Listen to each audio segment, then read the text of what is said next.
জাবালে আবু কুবাইসের পরিচয় ও ঐতিহাসিক স্থানসমূহ। জাবালে আবু কুবাইস ও চাঁদ দ্বিখণ্ডিত করার মুজিজা। জাবালে আবু কুবাইসের অন্যান্য ঐতিহাসিক গুরুত্ব। জাবালে আবু কুবাইসের পয়গাম ও আমাদের দায়িত্ব। আলহামদুলিল্লাহি রাব্বিল আলামিন ওয়াসসালাতু ওয়াসসালামু আলা খাতামিন নবিয়্যিন।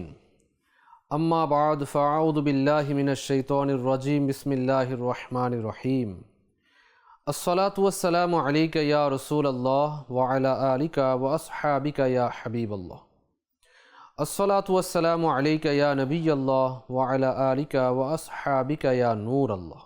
নবী রাহমাত শফি উম্মত আল্লাহ পাকের শেষ নবী হুজুরপুর নূর সাল্লাল্লাহু তাআলা আলাইহি ওয়া আলিহি ওয়াসাল্লাম ইরশাদ করেন, তোমরা যেখানেই থাকো আমার প্রতি দুরূদ শরীফ পাঠ করো, কেননা তোমাদের দুরূদ আমার নিকট পৌঁছে থাকে। সাল্লু আলাল হাবিব সাল্লাল্লাহু তাআলা আলা মুহাম্মদ সাল্লাল্লাহু তাআলা আলাইহি ওয়া আলিহি ওয়াসাল্লাম। মাদানী চ্যানেল বাংলার দর্শক শ্রোতা, মক্কা মুকাররমার পবিত্র ভূখণ্ডে এমন অনেক পাহাড় রয়েছে যেগুলো আম্বিয়ায়ে কিরাম আলাইহিমুসসালাম, বাইতুল্লাহ শরীফ এবং সিরাতে মুস্তাফা সাল্লাল্লাহু আলাইহি ওয়াসাল্লামের মহান ঐতিহাসিক ঘটনার সাক্ষী হয়ে আছে। এই বরকতময় পাহাড়গুলোর মধ্যে অন্যতম একটি নাম হলো জাবালে আবু কুবাইস। আজকের এই পর্বে আমরা জাবালে আবু কুবাইস সম্পর্কে জানব। এটি সেই পাহাড় যাকে বর্ণনায় পৃথিবীর পঞ্চম পাহাড় হিসাবে সাব্যস্ত করা হয়। যে পাহাড় হাজরে আসওয়াদের আমানত রক্ষা করা হয়েছিল, হযরত ইব্রাহিম আলাইহিস সালামকে এই পবিত্র আমানতের সংবাদ দিয়েছিল এবং যার চূড়ায় রাসূল পাক সাল্লাল্লাহু আলাইহি সাল্লামের মুজিজা হয়েছিল, শাক্কুল কমার, চন্দ্রকে দ্বিখণ্ডিত করা হয়েছিল। আজকের এই পর্বে আমরা জাবালে আবু কুবাইসের ঐতিহাসিক গুরুত্ব, এর ফজিলত, সিরাতে মুস্তাফা সাল্লাল্লাহু আলাইহি সাল্লামের সাথে এর নিসবত সম্পর্ক এবং এই পবিত্র স্থান থেকে প্রাপ্ত ঈমান তাজাকারী শিক্ষাগুলো নিয়ে আজকের আলোচনা করব। সঙ্গী থাকুন ভালো ভালো নিয়ত সহকারে। আসুন শুরুতেই জাবালে আবু কুবাইসের পরিচিতি ও ঐতিহাসিক গুরুত্ব আমরা শ্রবণ করি। মাদানী চ্যানেল বাংলার দর্শকবৃন্দ, জাবালে আবু কুবাইস মসজিদে হারামের পূর্ব দিকে সাফা ও মারওয়ার এই পর্বতের নিকটবর্তী মক্কা মুকাররমার প্রাচীনতম পাহাড়গুলোর অন্যতম।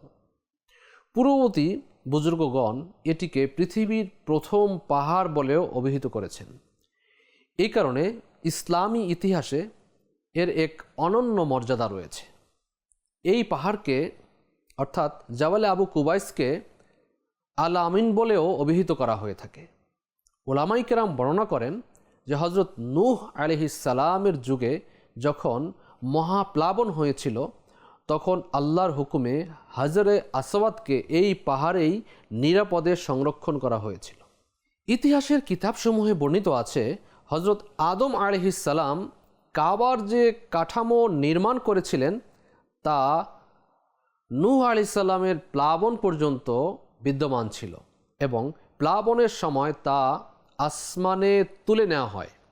এরপর কাবা শরীফের স্থানটি উঁচু টিলার মতো চারপাশের জমি থেকে আলাদা মনে হতো, কিন্তু সেখানে কোনো দালান বা কিছু ছিল না। মানুষ সেই স্থানটির সংকল্প করত এবং একে দোয়া কবুলের স্থান মনে করত। শেষ পর্যন্ত আল্লাহ তাআলা হযরত ইব্রাহিম আলাইহিস সালামকে নির্দেশ দিলেন যেন তিনি ইসমাইল আলাইহিস সালামকে সাথে নিয়ে কাবার দালান, কাবা ঘর নির্মাণ করেন। জায়গার সীমানা নির্ধারণের জন্য আল্লাহ পাক একটি মেঘের টুকরো পাঠালেন যেন তার ছায়া দিয়ে কাবার সীমানা নির্ধারিত হয়। এরপর হযরত জিবরাইল আলাইহিস সালাম সেই ছায়ার মাপে দাগ টেনে দিলেন এবং হযরত ইব্রাহিম আলাইহিস সালাম সেই দাগ বরাবর জমি খনন করলেন, যতক্ষণ না হযরত আদম আলাইহিস সালাম নির্মিত দালানের ভিত্তি প্রকাশিত না হয়। অতঃপর সেই ভিত্তির উপরই তিনি নির্মাণ কাজ শুরু করলেন। হযরত ইসমাইল আলাইহিস সালাম পাথর আনতেন এবং হযরত ইব্রাহিম আলাইহিস সালাম সেই পাথরগুলো লাগাতেন। যখন দেয়াল মানুষের উচ্চতা সমান হলো, তখন নির্মাণ কাজ চালিয়ে যাওয়ার জন্য এমন কিছুর প্রয়োজন হলো যার উপর দাঁড়িয়ে কাজ করা যায়।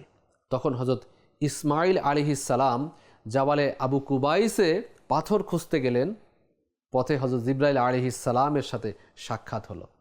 তিনি বললেন, চলুন আমি আপনাকে এমন দুটি পাথরের সন্ধান দেই যা হযরত আদম আলাইহিস সালামের সাথে জান্নাত থেকে জমিনে এসেছিল এবং অনেক বরকতময় সেই পাথর।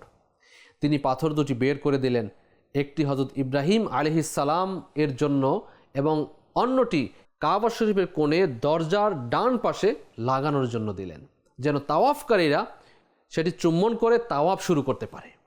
হযরত ইসমাইল আলাইহিস সালাম পাথর দুটি নিয়ে এলেন এবং জিবরাইল আলাইহিস সালামের কথা মতো হজরে আসওয়াদকে নির্দিষ্ট স্থানে রাখা হলো।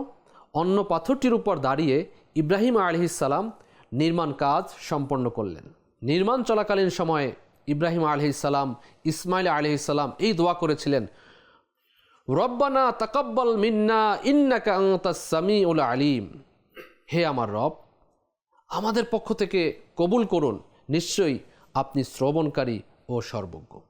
প্রিয় ইসলামী ভাইয়েরা, মাদানী চ্যানেল বাংলার দর্শক শ্রোতা, এ থেকে জানা গেল যে নেক কাজ করার পর তা কবুলের জন্য আল্লাহ পাকের দরবারে দোয়া করা আম্বিয়া কিরামের সুন্নাত।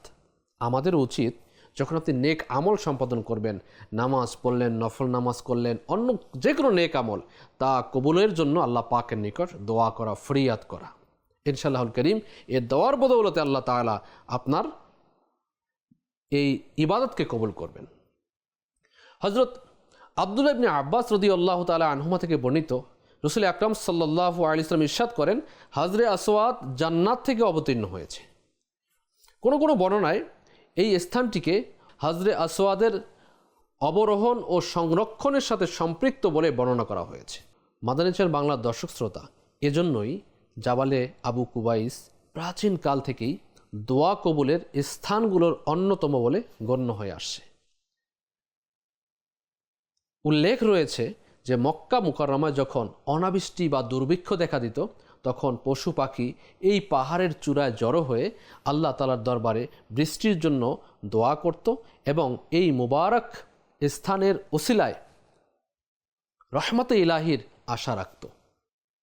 দর্শক শ্রোতা, বর্তমান সময়ে জাবালে আবু কুবাইস সময়ের পরিক্রমায় মক্কা মুকাররমায় বড় ধরনের ইমারত ও নির্মাণগত পরিবর্তন এসেছে। আজ জাবালে কুবাইসের উপর রাজকীয় ইমারত বা রাজপ্রসাদ নির্মিত হয়েছে। তাই এর মূল চূড়া এবং সেখানে থাকা কিছু ঐতিহাসিক নিদর্শন সাধারণ জিয়ারতকারীদের নাগালের বাইরে রয়েছে, এটা দেখা সম্ভব নয়। তবে এর ঐতিহাসিক ও আধ্যাত্মিক মর্যাদা আজকেও ঈমানদারদের অন্তরে একইভাবে বিদ্যমান রয়েছে। মাদানী চ্যানেল বাংলার দর্শক শ্রোতা, জাবালে আবু কুবাইস কেবল একটি পাহাড় নয়, এটি বাইতুল্লাহ শরীফের ইতিহাসের আমানতদারও বটে, হজরে আসওয়াতের আমানতের রক্ষক এবং সিরাতে মুস্তাফা সাল্লাল্লাহু তাআলা আলাইহি ওয়া সাল্লাম এর মহান মুজিজার নীরব সাক্ষীও। আসুন এখন আমরা জানব জাবালে আবু কুবাইস এর মধ্যে মুজিজার কি অংশ। মাদানী চ্যানেল বাংলা দর্শক শ্রোতা, জাবালে আবু কুবাইসের সবচেয়ে মহান নিসবতগুলোর অন্যতম হলো সেটি যা একে কিয়ামত পর্যন্ত সিরাতে মুস্তাফা সাল্লাল্লাহু আলাইহি সাল্লামের মহান মুজিজার সাক্ষীতে পরিণত করেছে। এটি সেই স্থান যেখানে রাসূল আকরাম নূরে মুজাসসাম সাল্লাল্লাহু আলাইহি ওয়াসাল্লাম এর হুকুমে চাঁদ দুটুকরো হয়েছিল এবং চাঁদকে দুটুকরো করে নিজের নবুয়তের সত্যতা প্রকাশ করেছিল। কিন্তু নবুয়তের ঘোষণার পরও কুরাইশ অমুসলিমরা যখন বারবার রাসূল পাক সাল্লাল্লাহু আলাইহি সাল্লামের কাছে মুজিজা দাবি করতে লাগলো, তখন এক পর্যায়ে তারা বলল, যদি আপনি আল্লাহর সত্য রাসূল হন তবে আমাদের সামনে চাঁদকে দু টুকরো করে দেখান। আল্লাহ তাআলার হাবিবে লবিব সাল্লাল্লাহু তাআলা আলাইহি ওয়াসাল্লাম এই মহান মুজিজা প্রকাশ করলেন, আল্লাহ তাআলা তাকে দান করলেন, যার আলোচনা স্বয়ং কোরআনে মজিদে বিদ্যমান রয়েছে। আল্লাহ তাআলা সূরা কামারের প্রথম আয়াতে ইরশাদ করেন, নিকটে এসেছে কিয়ামত এবং দ্বিখণ্ডিত হয়েছে চন্দ্র। ২৭ পারা সূরা কামার আয়াত নম্বর ১। মুফাসসিরিন ইকরাম বর্ণনা করেন যে এই আয়াতে কারিমায় চাঁদের দুই টুকরো হয়ে যাওয়ার ঘটনাকে রসুল আকরাম সাল্লাল্লাহু আলাইহি সাল্লামের মহান মুজিজা হিসাবে বর্ণনা করা হয়েছে। হজরত আনাস ইবনে মালিক রাদিয়াল্লাহু তাআলা আনহু বর্ণনা করেন যে মক্কার অমুসলিমরা রসুল আকরাম সাল্লাল্লাহু আলাইহি সাল্লাম এর কাছে মুজিজা তলব করল। তখন তিনি সাল্লাল্লাহু আলাইহি সাল্লাম তাদের চাঁদকে দুই টুকরো করে দেখিয়ে দিলেন, কিন্তু তারপরেও তারা কিন্তু অবিশ্বাসী রয়ে গেল। তারা এটা বিশ্বাস করতে পারল না। একইভাবে হজরত আব্দুল্লাহ ইবনে মাসউদ রাদিয়াল্লাহু তাআলা আনহু বলেন যে রাসূল আকরাম সাল্লাল্লাহু তাআলা আলাইহি ওয়াসাল্লাম এর যুগে চাঁদ দুই ভাগে বিভক্ত হয়ে গিয়েছিল, যার এক অংশ পাহাড়ের এক পাশে এবং অন্য অংশ পাহাড়ের অন্য পাশে দৃশ্যমান ছিল। তখন রাসূল পাক সাল্লাল্লাহু আলাইহি সাল্লাম ইরশাদ করেন, ইশহাদু, সাক্ষী থাকো। প্রিয় ইসলামী ভাইয়েরা, মক্কা মুকাররমার ঐতিহাসিক বর্ণনাগুলোতে উল্লেখ আছে যে যখন চাঁদ দুই ভাগে বিভক্ত হয়েছিল তখন এর এক অংশ জাবালে আবু কুবাইসের দিকে দৃশ্যমান হয়েছিল এবং অন্য অংশ জাবালে কাইকানের দিকে নজরে পড়েছিল, ওদিকে দেখা যাচ্ছিল। এভাবে মক্কার কাফেররা স্বচক্ষে এই মহান মুজিজা অবলোকন করেছিল যে চাঁদ দুই টুকরা হয়ে গেল রাসূল পাক সাল্লাল্লাহু আলাইহি সাল্লামের আঙ্গুলের ইশারায়। চাঁদ দুই টুকরা হয়ে গেল, কিন্তু তবুও তারা ঈমান আনয়ন করেনি। মাদানী দর্শক শ্রোতা, এখানে একটু লক্ষণীয় যে নিজের চোখে মুজিজা দেখার পরেও কুরাইশ অমুসলিমরা সত্যকে কবুল করেনি। তারা বলতে শুরু করলো যে মুহাম্মদ সাল্লাল্লাহু তাআলা আলাইহি ওয়া সাল্লাম আমাদের উপর জাদু করে দিয়েছেন, আল আমান আল হাফিজ। এর জবাবে তাদের কিছু বুদ্ধিমান লোক এরকম বলতে লাগলো, যদি এটি কেবল আমাদের উপরে জাদু হয় তবে বাইরে থেকে আগমনকারী মুসাফিররাও তো এই একই দৃশ্য দেখতে পাওয়ার কথা নয়। অতঃপর বিভিন্ন অঞ্চল থেকে আগত অমুসলিম কাফেলাগুলোকে জিজ্ঞাসা করা হলো এই ব্যাপারে। তারাও সাক্ষ্য দিল যে ঠিক ওই রাতেই তারা চাঁদকে দুই ভাগে বিভক্ত হতে দেখেছিল। তারপরেও অমুসলিমরা তাদের জেদ ও হঠকারিতায় অটল রইল, ঈমান তারা আনল না। মাদানী চ্যানেল বাংলার দর্শক শ্রোতা, মুজিজা দেখে নেওয়া হিদায়াতের নিশ্চয়তা নয়। হিদায়াত তো কেবল সেই ব্যক্তি লাভ করে যার অন্তরে সত্য অনুসন্ধানের তীব্র আকুলতা থাকে। মক্কার কাফেররা চাঁদের দুই টুকরো হওয়া দেখেছিল, কিন্তু তাদের হৃদয়ের চোখগুলো অন্ধই থেকে গিয়েছিল, যার দরুন তারা ঈমান আনা তাদের জন্য সৌভাগ্য হয়নি। আর এই কারণেই কোরআনুল কারীমে মুজিজা বর্ণনা করার পর ইরশাদ করেছেন, অনুবাদ, আর যদি কোনো নিদর্শন দেখে তবে মুখ ফিরিয়ে নেয় এবং বলে যে এ তো জাদু। প্রিয় ইসলামী ভাইয়েরা, মাদানী চ্যানেল বাংলার দর্শক শ্রোতা, জাবালে আবু কুবাইস কেবল মুজিজা শাক্কুল কামারের সাক্ষী নয়, বরং এর সাথে আরও এমন কিছু ঐতিহাসিক নিসবত বর্ণনা করা হয় যা এই পাহাড়টিকে ইসলামী ইতিহাসে এক অনন্য মর্যাদা দান করা হয়েছে। যেমন বর্ণনা এসেছে যে রাসূল আকরাম সাল্লাল্লাহু তাআলা আলাইহি ওয়া সাল্লাম এই পাহাড়ের উপর তশরিফ এনে চাঁদকে দুই টুকরা করেছিলেন, যা আমরা এইমাত্র শুনলাম। যেহেতু মক্কা মুকাররমা চারদিক থেকে পাহাড়ে ঘেরা, তাই নতুন চাঁদ দেখা বা এর অনুসন্ধান এই উচ্চ স্থানগুলো থেকেই করা হতো। নতুন চাঁদের প্রথম 3 রাতের চাঁদকে হিলাল বলা হয়। এই উপযুক্তার ভিত্তিতে পরবর্তীতে এই স্থানে একটি মসজিদ নির্মিত হয়, যা মসজিদ আল হিলাল নামে প্রসিদ্ধ লাভ করে। কেউ কেউ একে মসজিদে বেলালও বলে থাকে, তবে এর বিখ্যাত নাম মসজিদে আল হিলালি। আজ মক্কা মুকাররমার আধুনিক ইমারত ও রাজকীয় ভবনগুলোর কারণে সাধারণ মানুষের জন্য এই মসজিদটি জিয়ারত করা সম্ভব নয়। দর্শক শ্রোতা, কিছু ঐতিহাসিক বর্ণনায় এও উদ্ধৃত হয়েছে যে হযরত সৈয়দনা আদম আলাইহিস সালাম গারে কানজে দাফন আছেন। যা জাবালে আবু কুবাইসের মধ্যে অবস্থিত বলে উল্লেখ করা হয়। তবে মুহাদ্দিস ও ইতিহাসবিদগণ এই ব্যাখ্যাও দিয়েছেন যে অধিকতর নির্ভরযোগ্য বর্ণনা অনুযায়ী হযরত সৈয়দুনা আদম আলাইহিসসালাম এর কবর মোবারক মিনার মসজিদে খায়েফে অবস্থিত রয়েছে। আল্লাহু আ'লাম ওয়া রাসূলুহু আ'লাম। আযজা ওয়া জাল্লা ওয়া সাল্লাল্লাহু তাআলা আলাইহি ওয়া আলিহি ওয়াসাল্লাম। সাল্লু আলাল হাবিব সাল্লাল্লাহু তাআলা আলা মুহাম্মদ সাল্লাল্লাহু আলাইহি ওয়া আলিহি ওয়াসাল্লাম। দর্শক শ্রোতা, এই স্থানকে অর্থাৎ জাবালে আবু কুবাইসের পদদেশে সেই ঐতিহাসিক উপত্যকা বা এলাকাটি অবস্থিত ছিল যাকে শিয়াবে আবু তালিব বলা হয়ে থাকে।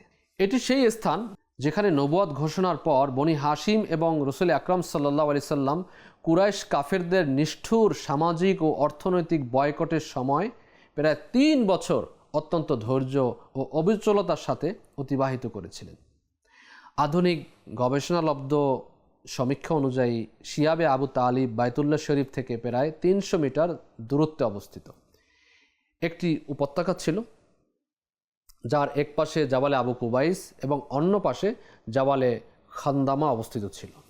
এই উপত্যকার মুখে হযরত হাশিম রাদিয়াল্লাহু আনহু এর খননকৃত বীরে বজ্জার নামক কূপটি বিদ্যমান ছিল, যেখান থেকে শিয়াবে আবু তালিবের বাসিন্দারা তাদের পানির প্রয়োজন মেটাত। এই এলাকাতেই রাসূল আকরাম সাল্লাল্লাহু আলাইহি সাল্লামের পিতা হযরত আবদুল্লাহ রাদিয়াল্লাহু আনহুর গৃহ ছিল, যাকে পরবর্তীতে খলিফা হারুনুর রশিদের মাতা একটি মসজিদে রূপান্তরিত করেছিলেন। আজ মক্কা মুকাররমার সম্প্রসারণের পর এই প্রাচীন উপত্যকার আসল আকৃতি আর বাকি নেই, বরং এর জায়গায় আধুনিক ইমারত বিল্ডিং তৈরি হয়েছে এবং প্রশস্ত চত্বর ও ময়দান প্রতিষ্ঠিত। মাদানী চ্যানেল বাংলার দর্শকবৃন্দ, জাবালে আবু কুবাইসের ইতিহাস থেকে আমাদের অনেক শিক্ষণীয় বিষয় রয়েছে। পাহাড়টি কেবল পাথরের কিছু সারিবদ্ধ রূপ নয়, বরং এটি আম্বিয়ায়ে কেরাম আলাইহিমুসসালামের স্মৃতিগুলো আগলে রেখেছে। যেমন আমরা পূর্বেই শুনেছি, শাক্কুল কামারের দৃশ্য এখানে রয়েছে, হযরত আসওয়াদের আমানত এখানে ছিল, শিয়াবে আবু তালিবের ধৈর্য পরীক্ষার কঠিন মুহূর্তগুলোর নীরব সাক্ষীও এখানে হয়েছে।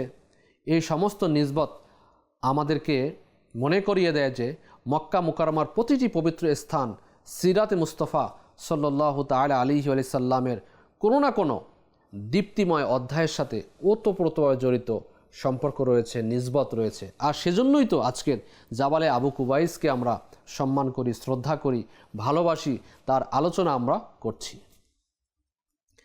জাবালে আবু কুবাইসের এই ঘটনা থেকে, এই পাহাড় থেকে আমাদের জন্য অনেক কিছু বার্তা রয়েছে, আমাদের দায়িত্ববোধ রয়েছে, যেগুলো যদি আমরা পূরণ করি তাহলে আমাদের জীবন অত্যন্ত সুন্দর হবে, আলোকিত হবে, নূরান্বিত হবে।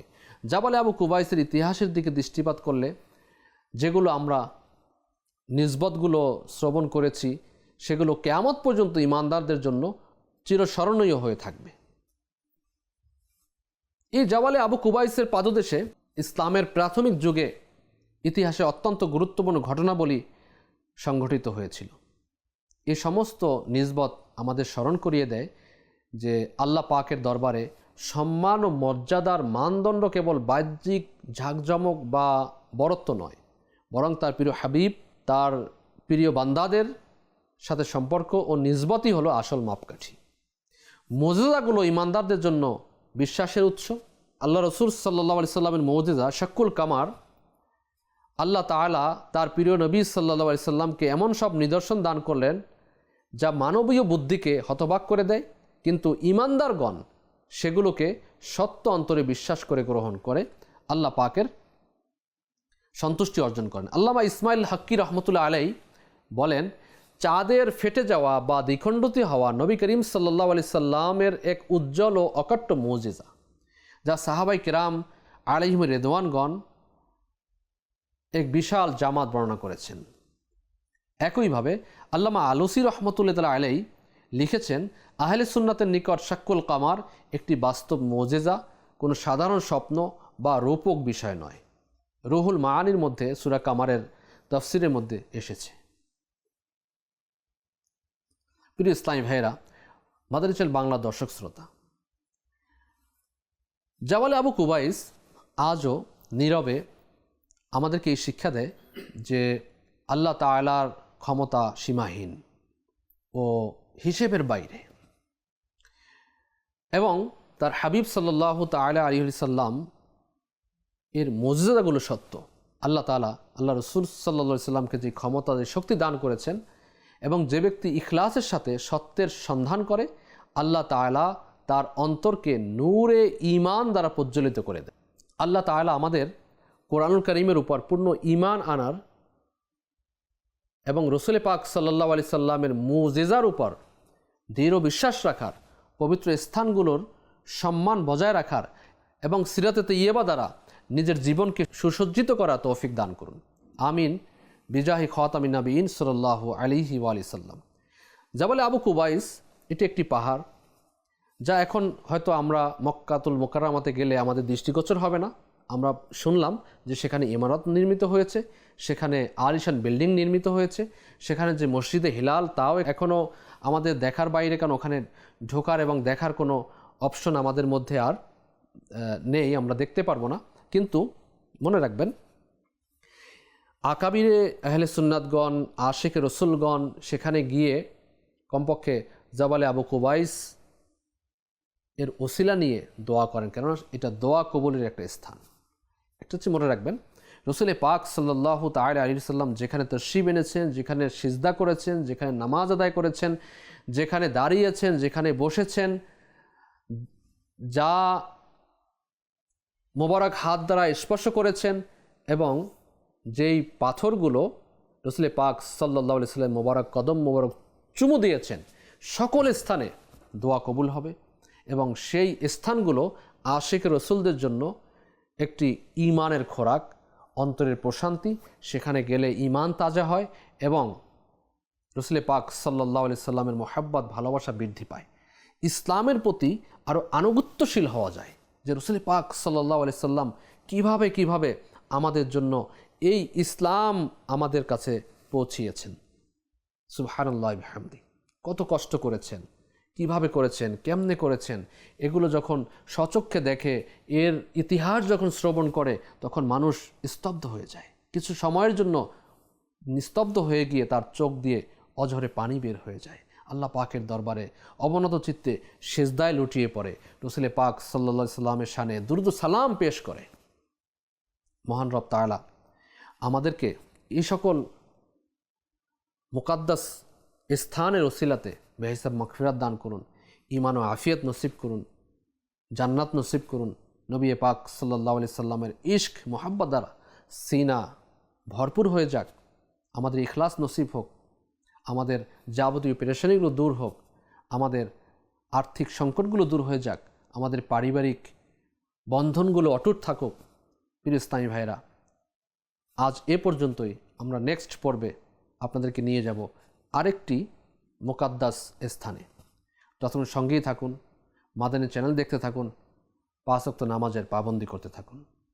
এবং রবিউল আউয়াল মাস আমাদের মাঝে চলমান। রবিউল আউয়াল মাসের 12 তারিখে নবী পাক সাল্লাল্লাহু আলাইহি সাল্লাম দুনিয়াতে তাশরিফ এনেছেন। এই ওসিলাতে মাদানী চ্যানেল বাংলা যে ট্রান্সমিশনের মধ্যে আমরা রয়েছি, এর সাথে আমরা নিজেরা সম্পৃক্ত হই, নিজের ঘর সজ্জিত করি, নিজের অন্তরকে সজ্জিত করি রসুল পাক সাল্লাল্লাহু আলাইহি সাল্লামের ভালোবাসা দিয়ে। নিজের অন্তরকেও আমরা নূরান্বিত করি, অপরকে আমরা দাওয়াত দিই। মিলাদ শরীফের মাহফিল সমূহ সাজাই এবং ঘরের মধ্যে মিলাদ সমূহের মাহফিলের আয়োজন করি, ইসালে সওয়াব করি। আল্লাহ পাক চাহে তো এর ওসিলাতে আমাদের দুনিয়া এবং আখিরাত এর পথগুলো মসৃণ হবে এবং জান্নাতে যাওয়ার পথে অর্জিত হবে। সাল্লু আলাল হাবিব সাল্লাল্লাহু তাআলা আলা মুহাম্মদ সাল্লাল্লাহু তাআলা আলাইহি ওয়া আলিহি ওয়াসাল্লাম।